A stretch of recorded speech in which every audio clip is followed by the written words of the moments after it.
Assalamualaikum and hello.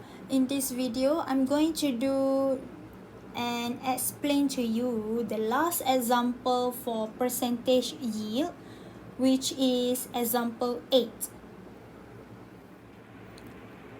So from this example, what is given is this equation where you have the preparation of ammonium bicarbonate. Here is your product from ammonia and carbon dioxide and water.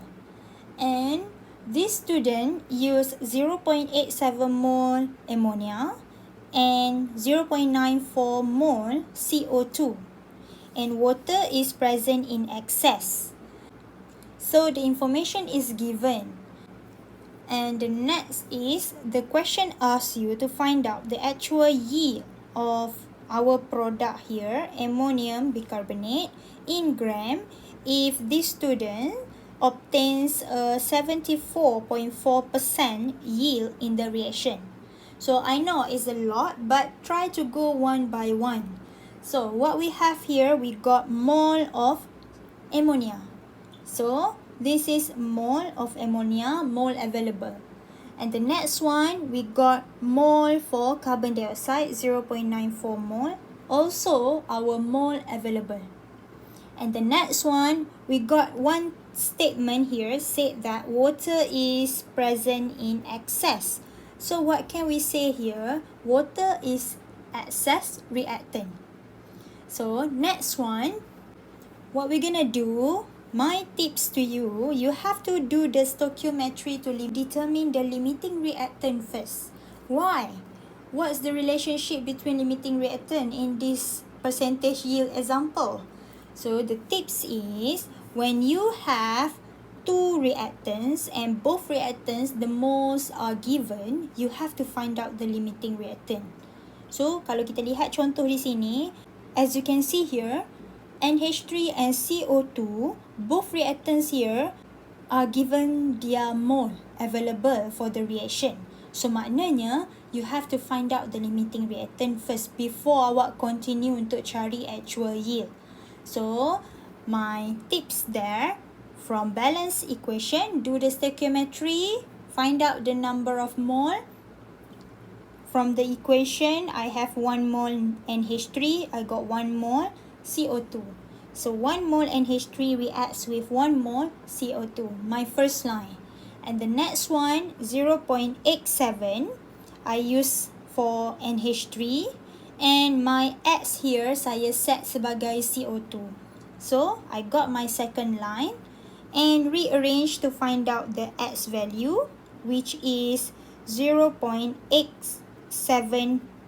mole of CO2. And this is mole needed untuk CO2. So, do the final step di mana kita akan tentukan siapa limiting reactant. So, I got mole of CO2 needed, which is 0.87 mole, is less than mole of CO2 available. So, maknanya dalam kes ini 0.94 mole. So, I write it down for you so that you can see it, 0.87 mole, and here 0.94 mole. So, CO2 is an excess reactant, and NH3 is the limiting reactant. So, ini adalah di mana konsep kalau awak tentukan CO2 sebagai X, awak akan dapat excess reactant dahulu, barulah limiting reactant. Sekiranya awak tentukan X awak adalah NH3, you can get straight away siapa limiting reactant. So, depends on your comparison, yang mana awak pilih X, pastikan masukkan nilai yang betul, awak akan dapat jawapan yang sama at the end of it. So, settle for how to find out the limiting reactant. And then, what we're gonna do next, kita akan continue di mana continuation from the previous slide. We know that NH3 is the limiting reactant. So, we are going to do the stoichiometry between limiting reactant and product. Kenapa? Reason dia adalah kerana kita nak determine the theoretical yield dalam case ini. So, from balance equation, I got 1 mole NH3 from equation here, and I got 1 mole of NH4HCO3. That's why I got my first line like this. And the second line, kita akan gunakan mole available untuk limiting reactant, NH3. So mole available is 0.87 mole. And then kita punya X adalah ammonium bicarbonate. So I will have my second line here. So use mole available untuk limiting reactant. I repeat one more time. And then the next one, do your X, find out the value. You will have 0.87 mole for ammonium bicarbonate. So this is baru mole. So the next one, kita continue lagi. So I got the mole for ammonium bicarbonate, and then I want to find out, this is the mole for theoretical yield. So what I want to find out adalah mass, iaitu theoretical yield dalam bentuk mass. So what you have to do, mole times with molar mass. So I will have 68.7822 gram untuk theoretical yield.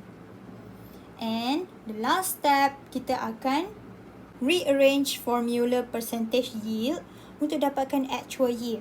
So, masukkan value yang awak ada, di mana 74.4% yield sudah diberikan dalam soalan. So, this is your percentage yield equals to actual yield adalah apa yang awak nak cari, over with your theoretical yield is 68.7822 gram times 100%.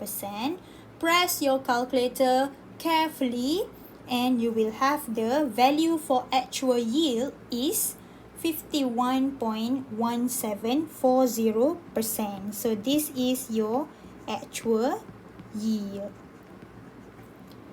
So I hope you understood relationship dalam soalan example 8 ni, di mana perkaitan antara limiting reactant dan juga percentage yield. So maknanya sebelum ni kita hanya belajar separate antara percentage yield dengan limiting reactant, tapi ada soalan dia boleh tanya straight away gabungkan dua benda dalam satu soalan. So please try to do a lot of exercise. So I leave to you exercise, try this 4.0, you got the final answer there. And try this 5.0, try this 6.0, and also try this 7.0. Try to do this example. Kalau awak boleh dapatkan jawapan, maknanya you understood what is going on. Especially tentang limiting reactant dan percentage yield ni adalah benda yang baru untuk awak. So I hope you've learned a lot.